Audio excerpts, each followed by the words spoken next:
Assalamualaikum warahmatullahi wabarakatuh. Saya dengan Gus Izar, Sohibul Izar, juara 1 nasional penyuluh agama Islam dari Kabupaten Malang. Kita akan mendengarkan kisah inspiratif dari beliau yang juga menjadi duta moderasi beragama. Jenengan dapatnya kapan ini, Mas? Kalau yang untuk grup yang beragama ini juara nasional 2019. Kalau penyuluh? Kalau penyuluh di bidang lingkungan hidup ini 2023 kemarin 10 Agustus. Gres 10 Agustus penyuluh agama, penyuluh lingkungan ya? Ya. Oke. Bidang lingkungan. Penyuluh di bidang lingkungan. Cuma perlu diingat bahwa beberapa kali juara apresiasi award yang saya raih mulai 2010 berturut-turut sampai 2019 2023 kemarin itu bukan sesuatu yang kita cari, yang kita menjadikan obsesi, tidak.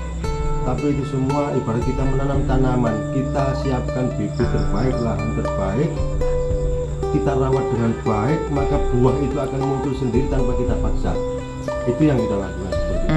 Kewajiban kita menanam, menyiapkan, merawat, ya sudah. Artinya gini, kita orientasinya itu bukan hasil, tapi proses.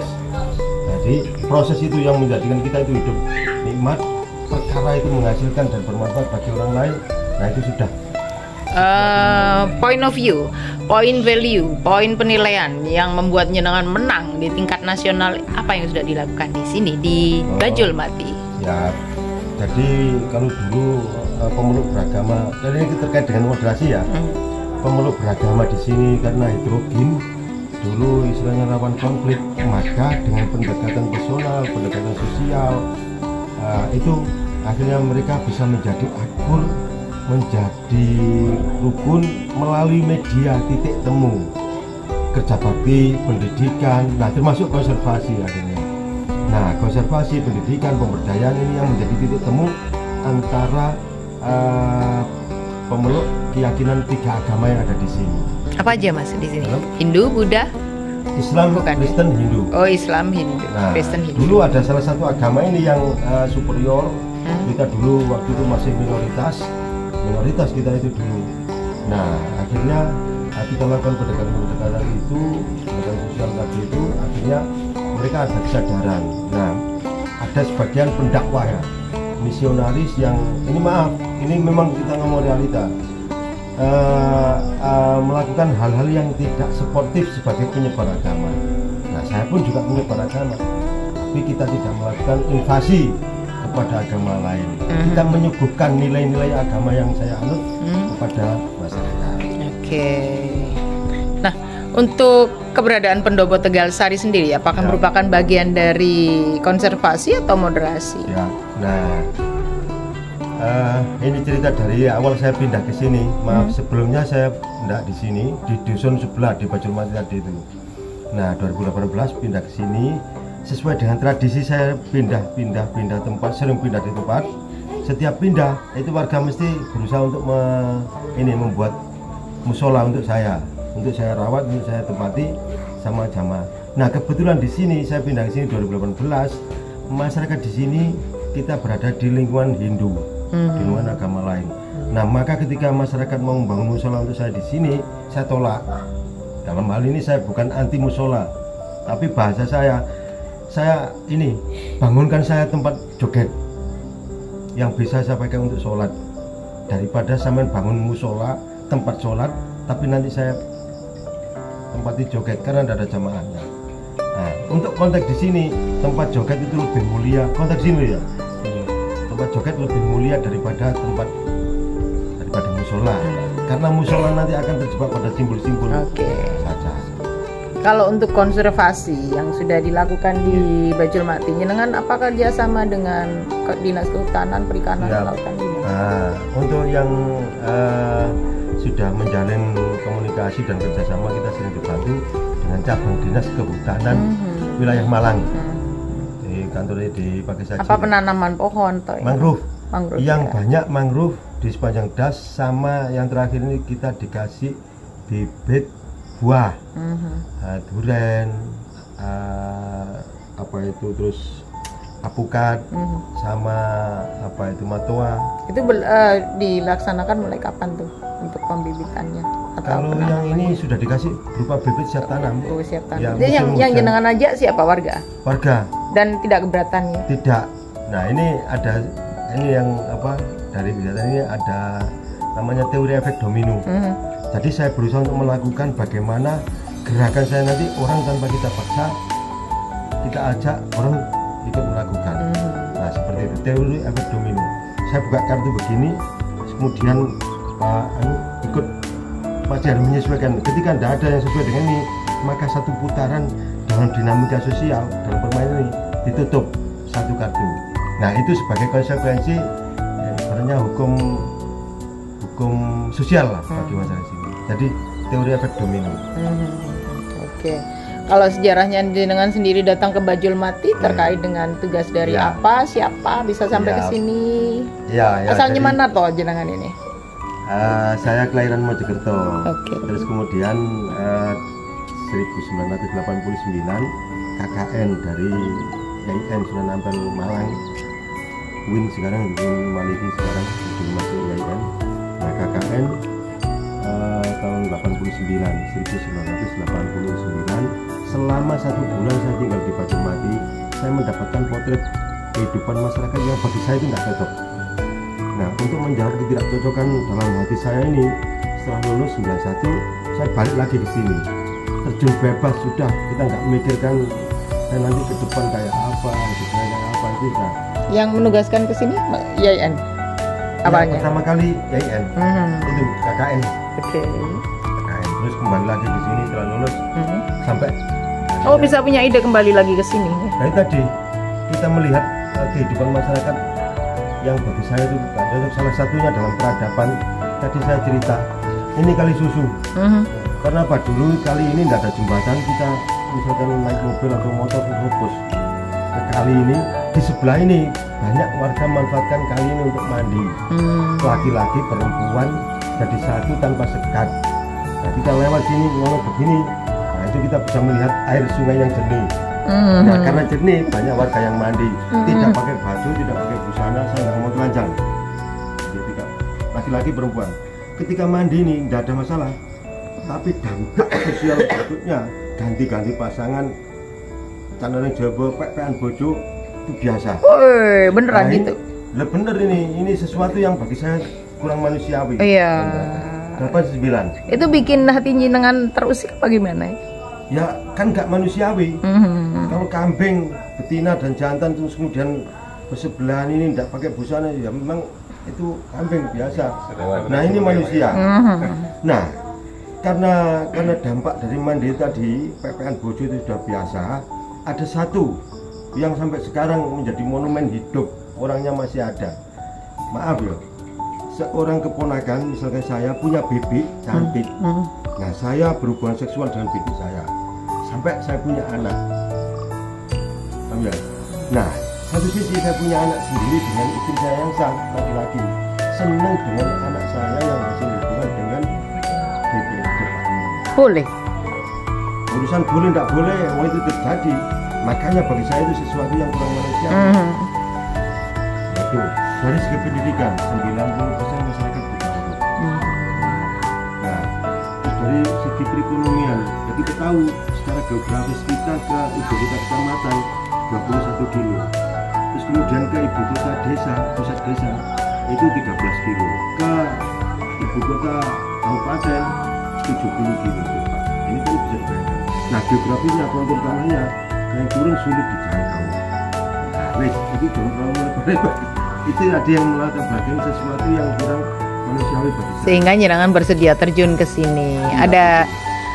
Ada utusan dari mana, backupnya jenengan? Nah, akhirnya diutus ini, akhirnya menjadi duta dari diutus almarhumah Mbak Yai Mas Duki Mahfud, pengasuh pondok pesantren Nurul Huda Mergosolo. Nah, beliau yang menjaga, beliau yang menugaskan kita secara institusi. Sebelumnya ya liar. Oke. Saja kemarin panggilan jiwa dengan keadaan yang seperti itu. KKN. Nah, Sehingga bersedia ditempatkan di sini lagi ya? bukan bersedia, saya memang harus terpaksa bahagia di sini. Merasa terpanggil begitu. Iya, Oke, yang pertama kali jenengan lakukan ketika sampai di sini apa? saya berbaur dulu dengan masyarakat. Saya menjadi nelayan selama 2 tahun. Di situ social approach. Ya. Menjadi nelayan berbaur dan saya punya sertifikatnya sebagai kepala kamar mesin di Kepulauan Bagian. Dan nelayan satu untuk memenuhi kebutuhan pribadi saya. Yang kedua, saya bisa berinteraksi dengan warga yang muslim dan saya bisa diterima di situ. Akhirnya memberikan TPI. Kalau istri jenengan? Ceritanya Sidoarjo. Masalahnya Sidoarjo. Diajak ke sini mau ya? Awalnya enggak mau, ya karena enggak ada jaminan hidup dan itu manusiawi. Karena apa? Mungkin saya di samping putri dari seluruh klub di Tanah Air Sidoarjo juga ini tajir, punya pengusaha tambak. Gimana Afiki paling ngomong ya? Apa-apa, kan inspiratif. Ditanggalkan. Oke, demi ikut jenengan ya. Ditinggalkan ikut di sini. Nah, seperti itu. Oke, sesudah sampai di sini jenengan berbaur, kemudian bisa mendirikan TPQ. TPQ apa yang pertama? TPQ Nurul Huda. Oke, sama dengan ini nama pondok ya? Iya sih, kan itu apa yang menjadi root. Oke, yang di masjid itu kah? Bukan? Ah, yang di masjid, cuma masjid ini masih namanya Al-Azhar. Tak pikir Al-Izhar. Salah, nama itu apa artinya? Sebuah nama kan begitu. Oke. Yang seperti yang begini apa itu asensi substansialnya kan begitu. Mbak Mas Duki Mahfud dulu nggak ada masjid.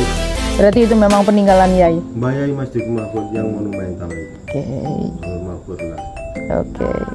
Sampai sekarang ya? Sampai sekarang, mohon maaf, kembali ke ini. Ya, tadi kan saya masih terpotong cerita tentang mau bikin musola tadi warga. Saya tidak mau.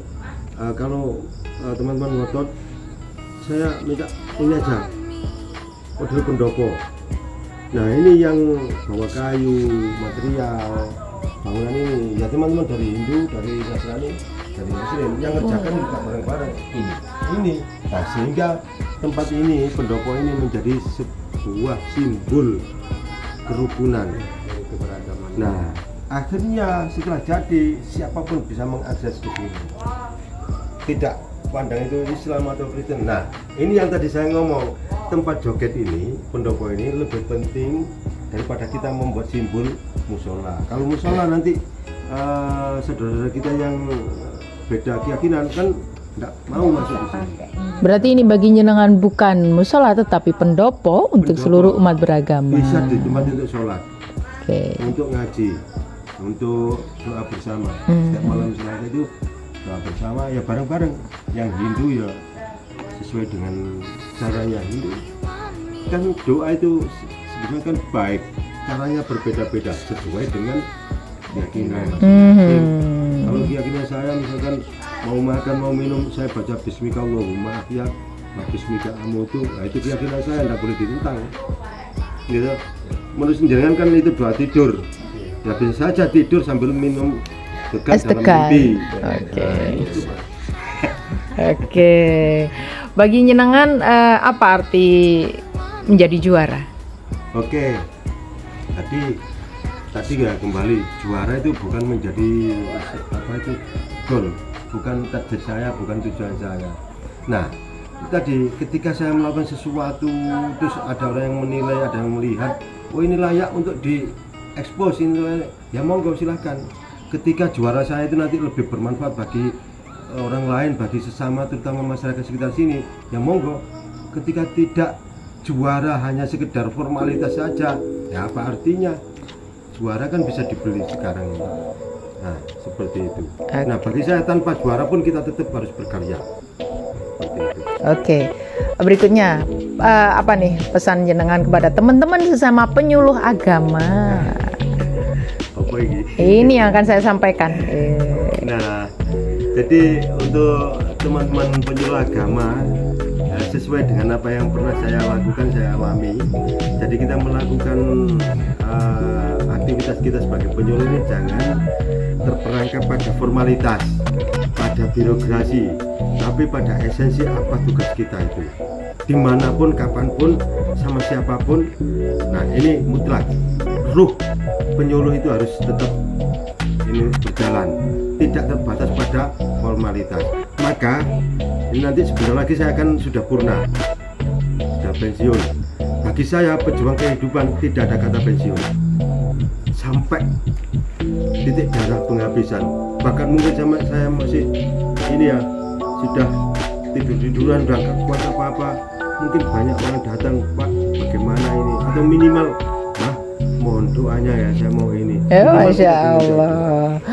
Tidak ada kata pensiun. Gus Sohibul Izar, mbahnya wong Bajul Mati, Masya Allah. Tapi saya berpikir jenengan tidak sampai tidur-tiduran, tidak sampai leye-leye, jenengan akan tetap segar, bugar, bismillah, energik, bersemangat melayani masyarakat. Amin. Oke, pesan khusus kepada teman-teman, kepada masyarakat khususnya yang akan kesini apa nih? Yang maksudnya yang akan kesini apa yang akan dipelajari dari pendopo Tegal Asri, bisa misal mereka kesini, Tegal Sari. Nah, jadi gini, kita sebagai makhluk hidup yang bernama manusia ini, dimanapun, kapanpun, bagaimanapun, kita punya kewajiban untuk berbuat baik dan memberi kesempatan orang lain untuk berbuat baik. Terus kemudian kita jangan pernah berkecil hati, biarpun ini kita hidup di ketiaknya pelosok Kabupaten Malang, tapi kita punya kesempatan yang sama untuk meraih prestasi, untuk berkarya, untuk bisa bermanfaat bagi sesama. Tidak terbatas hanya pada sarana prasarana yang ada, fasilitas yang ada, biarpun fasilitas terbatas tapi kualitas teratas.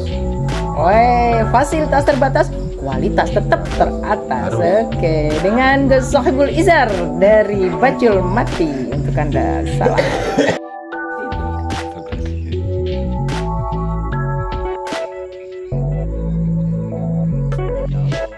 Pengantar